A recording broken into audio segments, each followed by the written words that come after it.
తిమ్మాపల్లిలో నరేందర్ గారి ఇంట్లో దొంగతనం జరిగింది. ఆ దొంగతనం సంబంధించి దాని సీన్ ఆఫ్ క్రైమ్ విజిట్ చేయడం జరిగింది.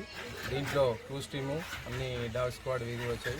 దీంట్లో ఇన్వెస్టిగేషన్ ముమ్మరం చేసినాము. దీంట్లో ఈ కేసుని ఖచ్చితంగా డిటెక్ట్ చేస్తాము.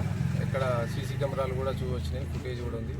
సో మేము అదేవిధంగా మేము అమ్మ వాళ్ళ ఇంటికి వెళ్ళినాము. సాయంత్రం వస్తామని తీసుకెళ్ళలేము. లాకాలు రెంటుల బుట్టల కమ్మలు మాటీలు ఉండే, చిన్న బుట్టల కమ్మలు, కొంచెం వెండి, నగదు 30,000.